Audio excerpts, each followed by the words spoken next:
Oke, teman-teman, saya akan membahas tentang paradigma pemrograman. Itu mata kuliah pemrograman deklaratif. Dosen Pahamzah, STMT. Nama saya Cornelis Ziman, NIM 19220008. Mahasiswa Universitas Trisakti Yogyakarta, program studi S1 Informatika. Oke. Pertama kita akan membahas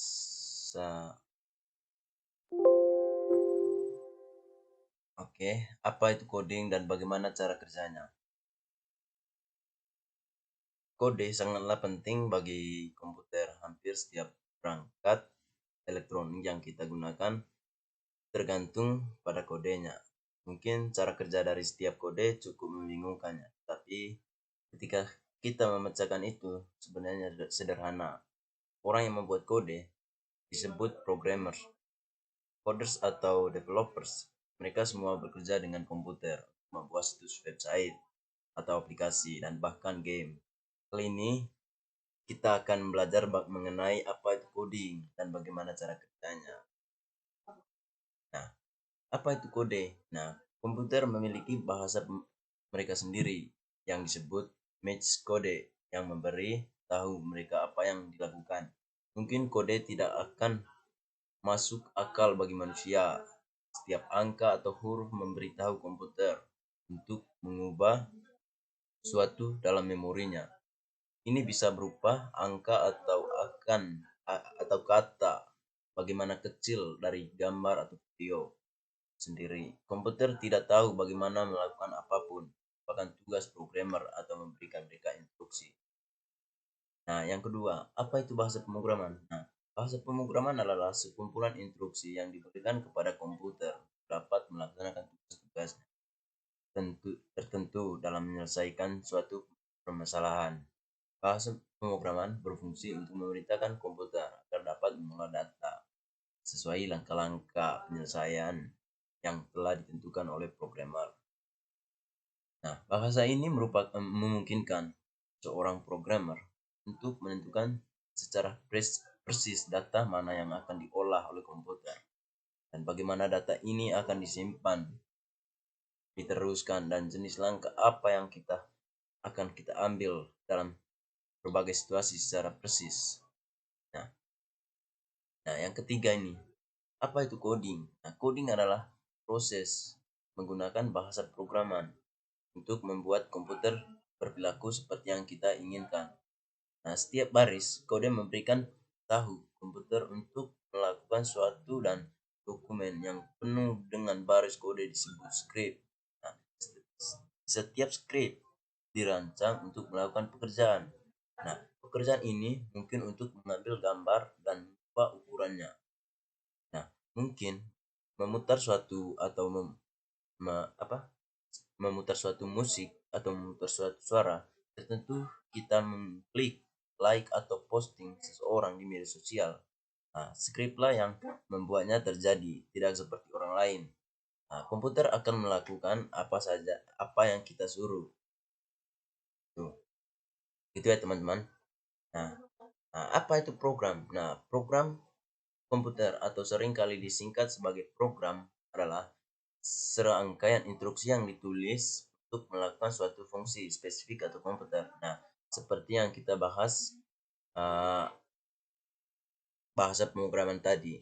Nah, script sendiri hanya dapat dilakukan hal-hal jika mereka dikompilasi dan kemudian dieksekusi.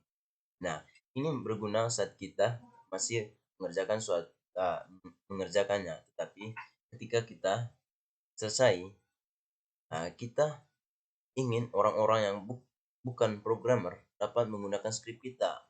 Yang kita butuhkan adalah mengubah skrip kita menjadi sebuah program. Nah, gitu ya teman-teman. Nah, untuk seperti apa sih tampilan kode? Nah, seperti gambar di samping yang bukan di atas. Nah, menunjukkan skrip bernama website. Kita telah melihat bahwa satu baris kode dapat membuat komputer mencetak ke layar. Nah, katakanlah kita ingin mengetikkan nama mereka dan supaya komputer menyapa mereka dengan nama. Mari kita uraikan apa saja yang terjadi di sini. Nah, yang pertama, saat skrip dimulai, komputer mencetak pertanyaan ke layar. Nah, yang kedua, selanjutnya komputer menunjukkan pengguna untuk memasukkan nama, maksudnya masukkan nama websitenya mereka dan menyimpannya. Nah, pasti akan akan cetak namanya halo for atau apa gitu, mencetak ke layar bersama dengan nama website yang disimpan.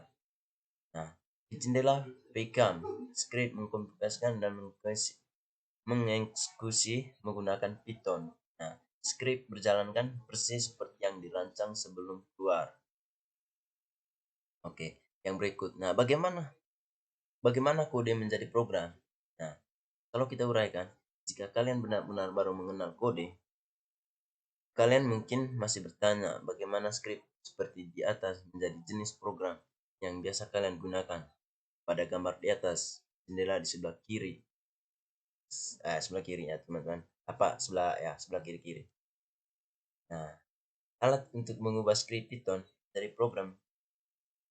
Nah, dari tanpa kode hingga program yang selesai.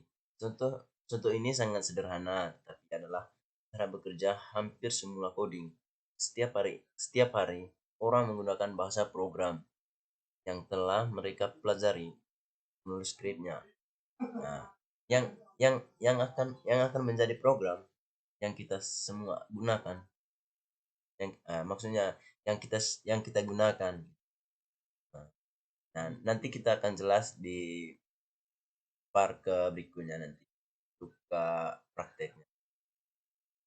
Nah, kenapa kode ada di mana saja? Nah, kemajuan teknologi yang pesat yang telah kita saksikan selama beberapa dekade terakhir memiliki efek luar tentang bagaimana sih semuanya bekerja.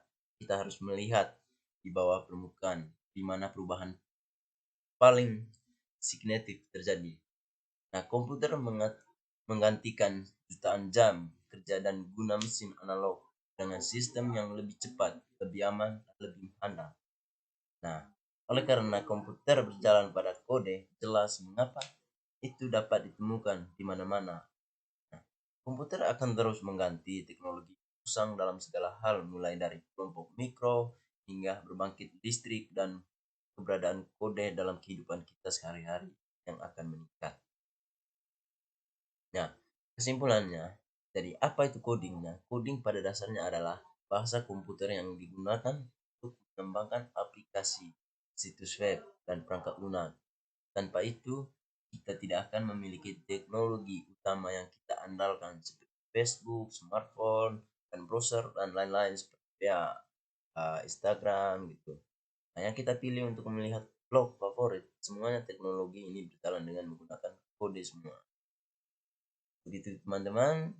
Nah, nanti kita selanjutnya akan ke coding ke part berikutnya. Oke. Terima kasih ya teman-teman. Saya dari Istri Sepatio.